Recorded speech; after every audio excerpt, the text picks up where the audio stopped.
तसेच पोलीस पाटील साहेब, कंटामुक्ती अध्यक्ष, आपल्या सर्वांचे लाडके अरुणाबा, तसेच तमाम गावकऱ्यांना आणि इकडच्या नागरिकांना माझा जय भीम. सुरू करायच्या आधी मला आपल्या सर्वांना एक छोटासा प्रश्न विचारायचा आहे. एक छोटासा सोपा प्रश्न विचारायचा आहे गावातल्या सगळ्या नागरिकांना. एक सोपा माझा प्रश्न एवढाच आहे की आपले आदिवासी बांधव यांना आपण मानव समजतो की नाही? समजतो.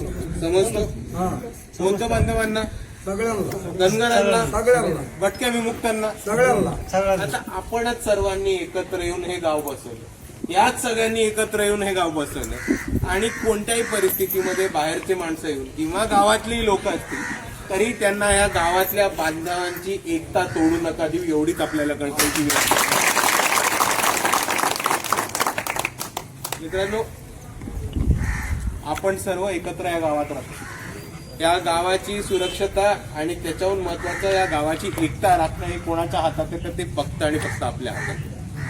काही चुकीच्या समाजकंटकांमुळे, काही कोणाच्या एका चुकीच्या वागणुकीमुळे आपल्या गावाला चुकीचा नाव पडणं, आपल्या गावाला काळबोट पडणं किंवा अशी कोणतीही घटना घडणं त्याच्याने आपल्या गावाला काळबोट लागेल, हे आपल्याकडनं कोणत्याही कामं होता नाही. दुसऱ्या बाजूला मला एवढंच सांगायचंय की आपली स्मशानभूमी ही या गावातली सर्वांची आहे आणि तिकडे समाधी घेणं, तिकडे कोणाच्याही बॉडीला चिता मिळणं हा त्यांचा मानवी हक्क आणि त्यांचा मानवी अधिकार आहे. आणि त्याच्या विरोधात कोणी येत असेल तर तो भारताच्या संविधानाप्रमाणे इकडचा कायदा कानून स्वतःच्या हातात घेतोय, कायद्याचं उल्लंघन करतोय आणि कायद्याच्या विरोधात जाऊन एक गुन्हा करतोय आणि त्या गुन्हेगाराला योग्य ती शिक्षा हवी ही मी इकडच्या पोलिसांना